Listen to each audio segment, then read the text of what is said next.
Welcome to Good Game, the show for gamers by gamers. I'm Hex. And I'm Badger. We've got a packed show this week. We're going to be reviewing the latest Resident Evil game, Operation Raccoon City, and Goose goes backwards compatible with the Resident Evil franchise.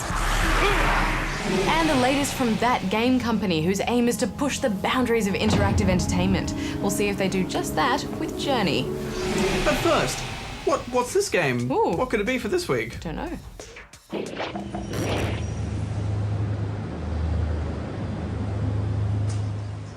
News time, Hex. Like slow-mo, except not really. Good game. British PhD candidate Michael Cook has created an AI that develops video games from scratch in just 10 minutes. The AI, dubbed Angelina, an acronym for a novel game evolving lab rat I've named Angelina, creates and evolves 3 individual species, which come together to create the final game. Maps define the playable area, layouts choose the various entities in the world, and rule sets decide how objects move and interact. After combining the 3 species, Angelina plays the same game 400 times to find problem areas, which are then discarded. However, humans are still needed to create the audio and visuals. Elder Scrolls publisher Bethesda has settled their lawsuit with Minecraft developer Mojang, allowing them to name their upcoming game Scrolls. Bethesda had originally claimed the title Scrolls was too similar to the Elder Scrolls trademark. Bethesda will now own the trademark to the word Scrolls, but will license it for Mojang to use, but they will not be able to use the Scrolls name in any future sequels or other titles. Valve's marketing director Doug Lombardi has shut down rumours suggesting the company is developing a home console. The rumours began following recent comments from Valve CEO Gabe Newell stating that they would sell hardware if they had to. The rumours grew stronger when pictures of a potential prototype emerged alongside a patent filed by Valve for a controller with swappable components. Lombardi has now stated Valve is a long way from shipping any hardware, while the prototype was simply for testing Valve's upcoming Big Picture mode, which allows for Steam games to be played easily on a TV. Good game.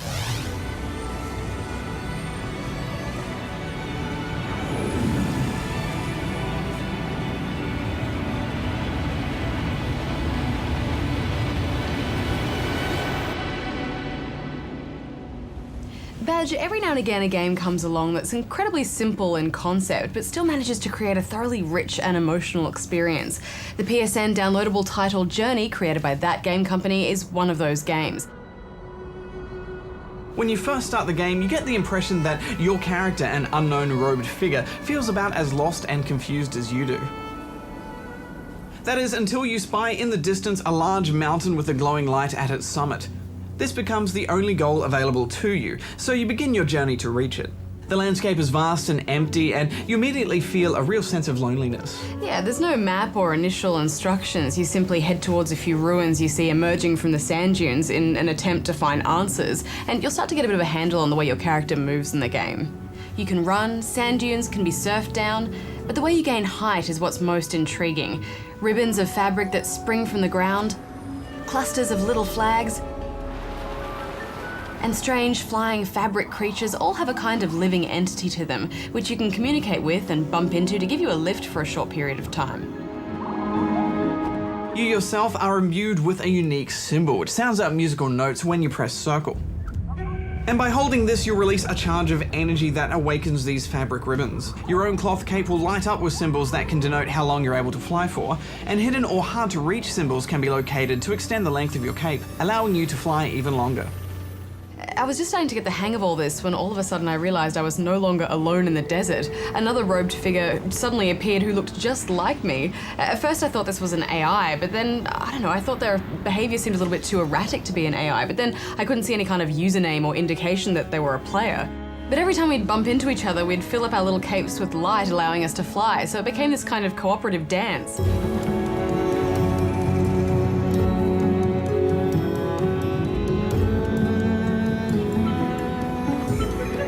You know, initially I actually logged out a few times and back in again just to make sure that it wasn't an AI character. And, you know, I realized I was encountering a new player each time, some who wanted to play really cooperatively and some who didn't.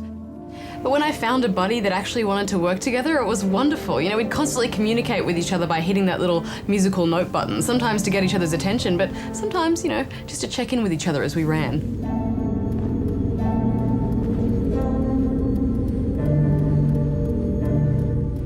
I like that subtle glow around the edge of the screen as well, to give you a sense of where that other player is. I feel like you really sense their presence. The art design in this game is just wonderful, isn't it? Simple but so beautiful, and each landscape unfolds in front of you. And my favourite way to take it all in were those sand surfing sections.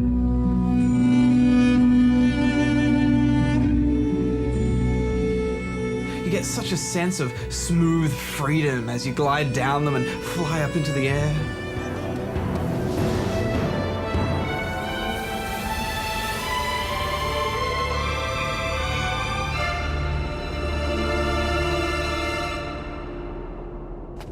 Some sections take you through areas and chambers that involve jumping puzzles. These require careful activation of fabric entities to progress. Others have sinister creatures that will attempt to impede your progress. All the while trying to piece together exactly what your purpose is. Hidden paintings that can be found and brought to life by you will provide cryptic clues, and wordless cutscenes that play out between areas will also help you to piece together bits and pieces about who you are and where it is you might be going and why. But really, this is one of those games that's left largely open to interpretation. We have our own theories, but I don't want to spoil too much for you because this is one of those games that's really about your own discovery. Yeah, and it's such a unique game that I think people will have different experiences and reactions to what goes on and interpret things differently. One common thread between our experiences was just how emotional and affecting it is. Unbelievably so, and the strangest part is I don't even know why exactly. It's the adversity of the environment you have to overcome, the joy of uniting with this stranger in a strange land, and just the elation that overcomes you as you spiral through the air when you get lifted up on the wind. Largely, I think it's the music that played the biggest part in creating an emotional response in me. That beautiful ebb and flow of strings and orchestral movements that seems to be timed perfectly with each shift in the landscape.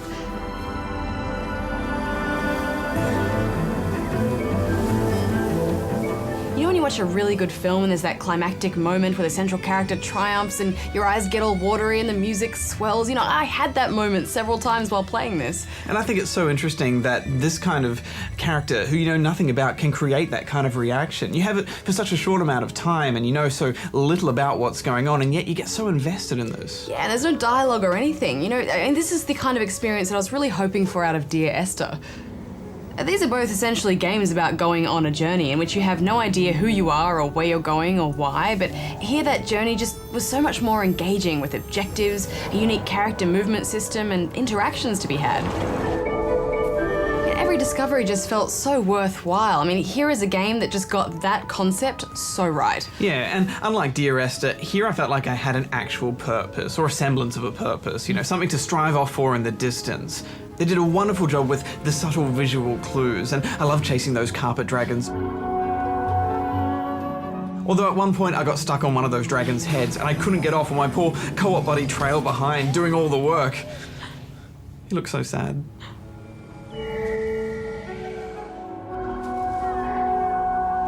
Catch up. I love those moments where you're trying to communicate with your co-op buddy and they just don't get it, or vice versa. At one point I spied a hidden symbol I wanted to go back and try and grab, but my co-op buddy just kept trying to tell me where the next area was. I'm furiously pushing this little musical note button trying to explain where I'm going, but he just had no idea what I was doing. Yeah, those water sections were fantastic, weren't they? Where the fabric takes on the look of seaweed. The final area of this game is definitely the most spectacular, so we won't show it for fear of spoiling. Yeah, and it's so frustrating too, because that doesn't leave us much to show you, as the biggest complaint you'd probably have about this game is that it's disappointingly short. It's priced quite reasonably, but it's just, I was enjoying the experience so much, I just really wish there was more of it. Badge, I ended up playing through this twice just so that I could get the most out of it, and that final area was even more breathtaking the second time. In many ways, I don't want to talk about this game at all because I feel like the best experience is one where you just know nothing about it. But at the same time, I really want people to play it, so I want to show it off in wonderful detail. Regardless, though, I think probably everyone will be disappointed with the length. I wasn't disappointed with the length. I thought it was fine. It's sort of game that you want to play in one sitting and like you said, maybe play again. And I thought that the stuff that was in this game trumped the fact that it is so short. And these are the kind of games that game company like to make. You can feel the DNA of their other games intertwined with this one, the wonderful music interaction of Flow and the freedom you felt with Flower, even though I thought Flower was completely stupid. You feel all of that in here, and this is much more interesting than those games. It's a game that has its own language, and it's so much fun trying to decipher that and then trying to use that language to communicate to someone else who's also trying to decipher it. But more importantly, it speaks the language of gamers. You just instinctively know that you need to climb over that peak and go over there and do that thing. Barjo, I'm not a crier, I want that known, but just the music, it was so moving. I admit it, I cried a little bit. What it was? Shut up. I bawled my eyes out. Make sure you stay to the end though. The very end of the credits, a screen will pop up with all usernames and corresponding symbols of all the players that you met on your journey. Barjo, I adored this. I'm giving it 9. I'm giving it 9 too.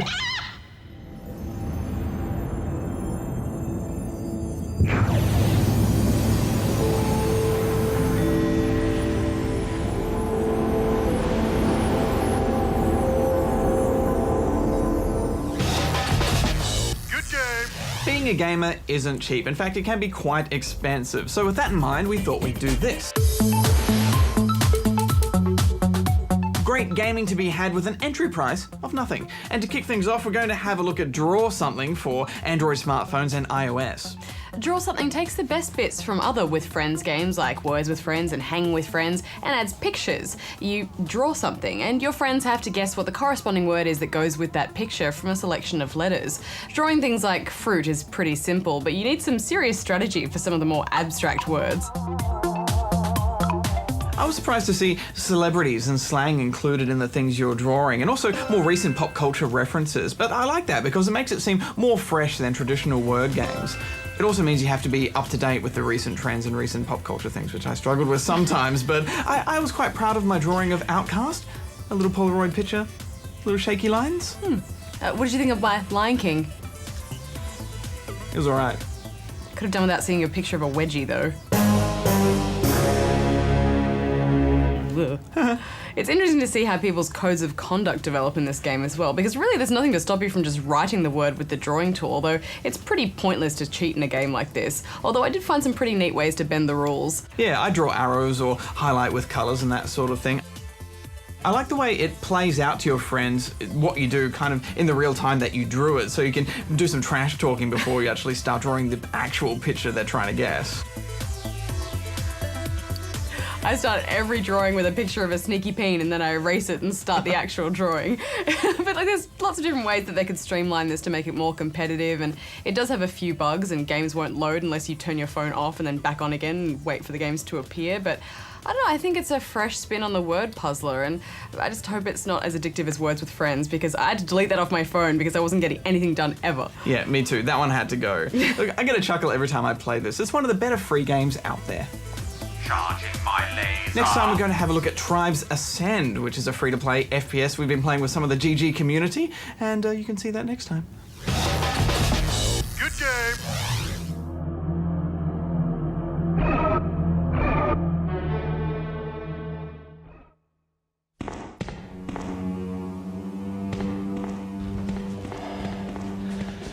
Resident Evil. It's the granddaddy of all survival horror games.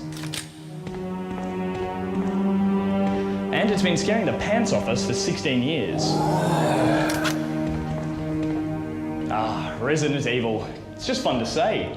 Resident Evil.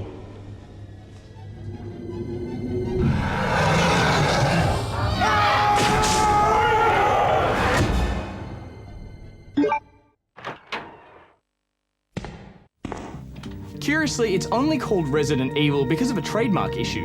In Japan, the games are called Biohazard, which makes sense. It's all about a man-made virus turning people into zombies. Capcom couldn't trademark Biohazard, so they needed a new name. The game's set in a mansion, thus we got Resident Evil.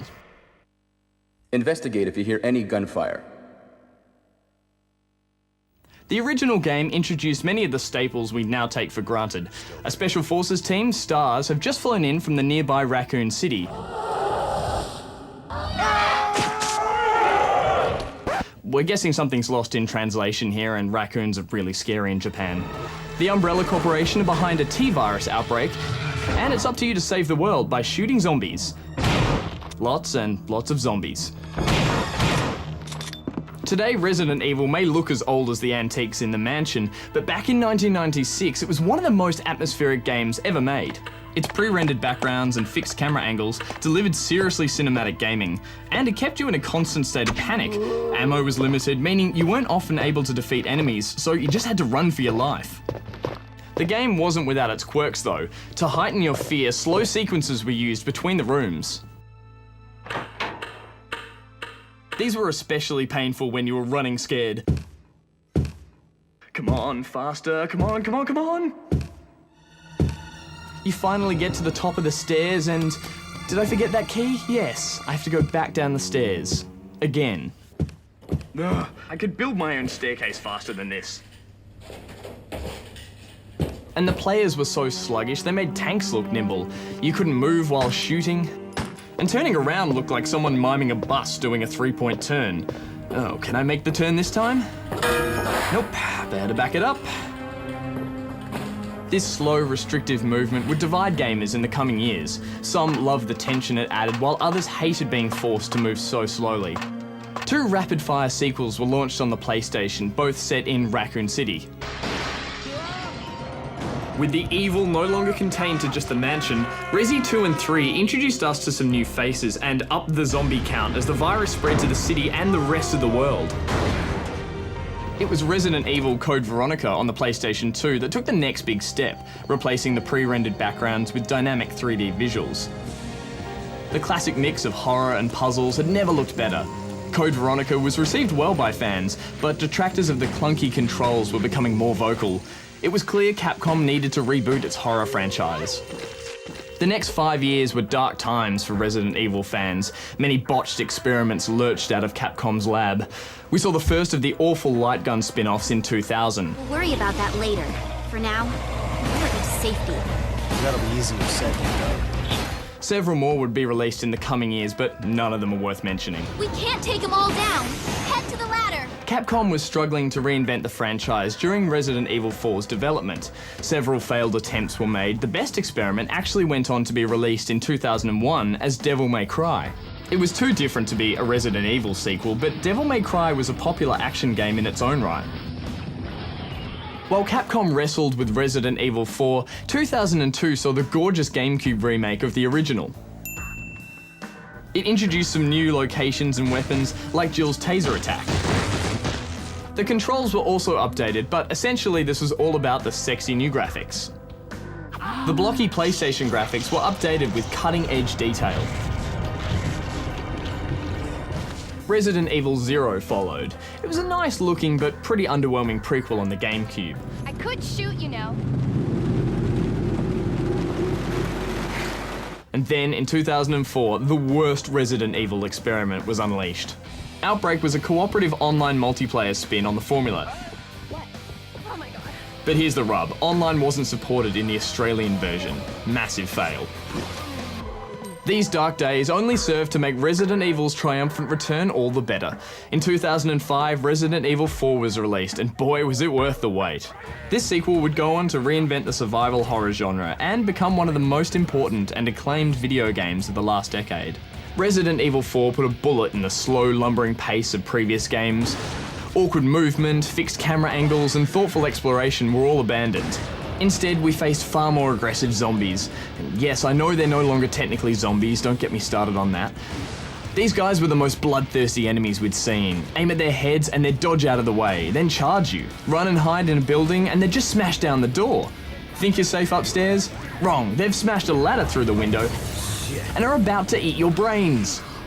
And the death sequences, so brutal. Oh, one of the zombies has gotten me, I'll be okay. Wrong, he just chainsawed your head right off. The sublimely executed action would go on to inspire many future games to adopt its style. To this day, Resident Evil 4 is considered by many the best game in the franchise. Where's everyone going? Bingo? Not a lot happened in Resident Evil land over the next couple of years. There was another remake of the original in 2006 on the Nintendo DS, and there were a couple of Wii light gun games released, but both of these were loaded with blanks. Fast forward to 2009 and Resident Evil 5 arrived.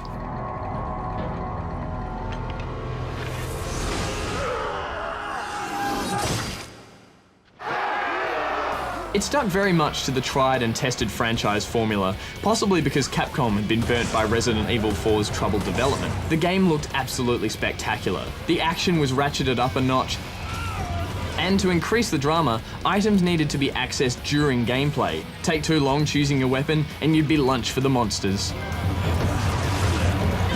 The introduction of an AI partner seemed to do more damage than good. Shiva's special ability seemed to be incessant nagging. We should keep moving. They'll find us soon. We need to get out of here. We need to get to that house. What does that mean? Was HQ expecting this? She killed all of Resident Evil's solitary terror in the process.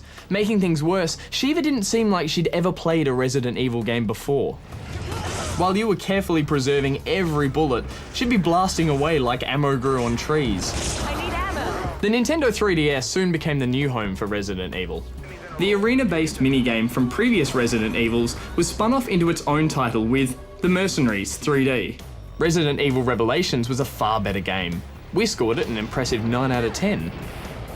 2012 could be the biggest year yet for Resident Evil. What are you talking about? As well as Revelations, Resident Evil 6 is due in November. Both Leon Kennedy and Chris Redfield return, and it looks like delivering the most cinematic chapter yet.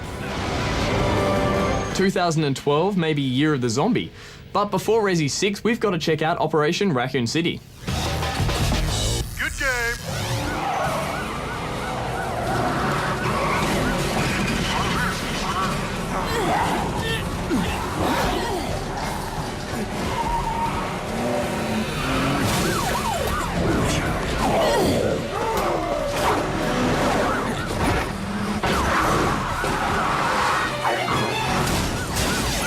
Operation Raccoon City is set during the events of Resident Evil 2 and 3, except this time you're with the bad guys.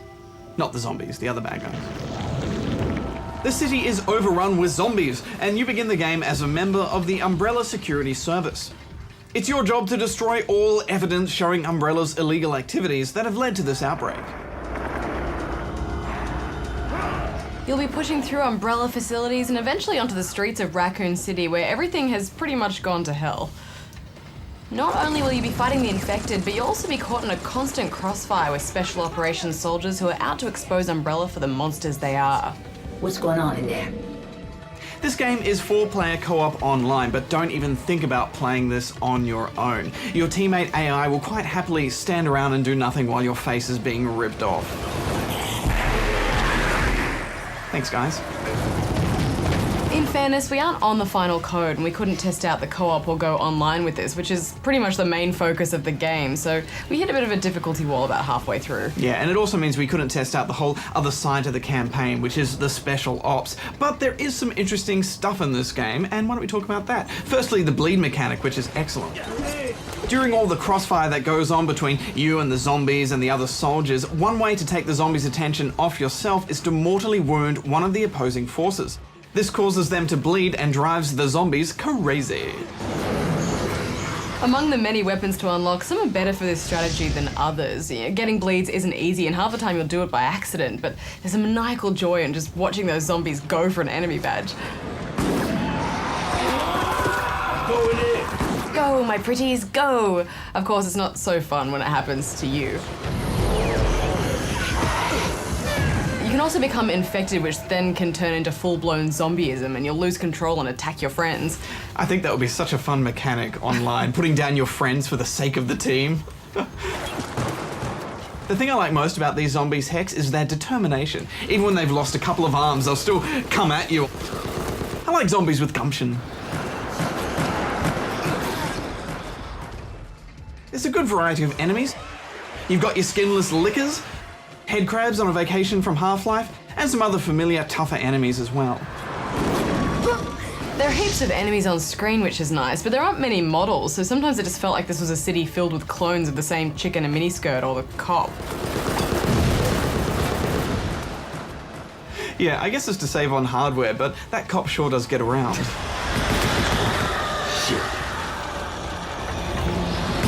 When it comes to zombies, you can get away with the AI being a little bit dodgy. They don't really have any intelligence anyway. But sadly, the soldiers in this game aren't much better. They don't take cover very well, and they don't take bullets in a very believable way. And you'll see them do a spot of dancing. Get your hands up, get your hands up. Yeah, yeah. In fact, the zombies dance now and then too. You put your hands up in the air, wave them like you just don't care. Yeah, it does feel a little bit undercooked overall, and the third-person mechanics I thought were a little bit hit and miss. Getting into cover is very fluid. You automatically just slot into it when you push against a wall, and it's rare that it doesn't work for you. But now and then you'll hide behind something that you think you can shoot from, but you can't. And many grenades hit invisible walls or the cover you're hiding behind. Dropping a grenade right at your feet is the last thing you want when you need to clear some enemies and get some breathing room. Plus, it's totally embarrassing. I also found the buttons a bit unresponsive in general, and it's common with Resident Evil games to not let you do one thing while doing something else, but I feel like if you're going to craft an action-orientated game like this, you really need all of that to be much more responsive. Switching weapons only worked about half the time for me because it's also the same button that lets you enter this Geometry Wars style quickfire thing, which isn't bad, but the pistols are so weak you're always better off just legging it to find some ammo instead. Yeah, I never got used to that. Also, you can't vault or combat roll, but you can dramatically hit the floor. Get down. I like that you run out of ammo a lot, which is common for this series. When the action works, it's just, it's thrilling. This is a class-based shooter too, which is a good direction to go in, and each class has their own special active and passive abilities you can purchase and upgrade. There's a medic, also demolition grenade, zombie and human thermal vision, and our favourite, the tactical cloak. I love the way that cloak looked, Bajo, but overall the visuals in the console were plagued with vertical tearing, and once you notice it, you can't stop noticing it. Also, I found it a little bit dark at times. Yeah, it is a dark game. There's one particular room where I had to destroy 5 bits of evidence, and I could not find the 5th one. 15, 20 minutes walking around, hugging the walls, just pushing a button, trying to destroy something.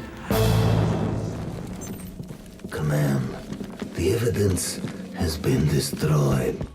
And I think the main problem with the visuals in this game is it comes down to an inelegant use of light. If you look at games like Dead Space or Left 4 Dead, the way they use light to guide the player towards ammo and weapons and the next objective, it's all very on purpose. And I felt it was a bit random here, and I'd find myself walking to things on the ground and things I saw, like in that graveyard, that I thought was ammo or something I could use, but it was just decoration. That inconsistency is a bit frustrating. Yeah, but I think we're definitely being too harsh in this game because, well, for example, Left 4 Dead isn't much fun to play on your own, but once you jump in there with friends, it becomes an incredible game, and I think this could be a really good game too as soon as we manage to get online with it. So after about 8 hours with this game, we came to the decision that without being able to test out the online or the versus mode, which is pretty much the focus of this game, it wouldn't be fair to score it. But, we could probably come back to this with an online update or maybe talk about it next week. I'm really keen to get online with it though, and I think it has potential. Yeah, me too. I had a quick go of the cooperative play at the Expo last year, and I have good memories of that. So I think for now, I'm giving it a something out of 10. Yes, it's a something out of 10 from me too. To be continued. So did you guess that game for this week? It was Cloud, where a boy lying in a hospital bed dreams of flying. It was the first game made by Kelly Santiago and Genova Chen back when they were students in 2005. The two went on to start That Game Company, whose latest game is, of course, Journey. Before we go, we'd like to say a big thank you to everyone who downloaded our free iPhone app and posted reviews. Yeah, we are loving reading them. I wonder if anyone's unlocked all the achievements yet, Hex. Well, that would be quite an achievement. We shall return next week with what could be the last big game for the Wii, The Last Story. Didn't we say that about Skyward Sword? Oh, yeah. Oh, and Xenoblade Chronicles. Well, this will be it for sure. Don't forget, over on Spawn Point this weekend, we will be looking at the latest FIFA Street. Till next time, gamers, Hex out. Bajo out. Yeah, this will be it for sure. Yeah. Oh, I miss Xenoblade Chronicles. I never finished it.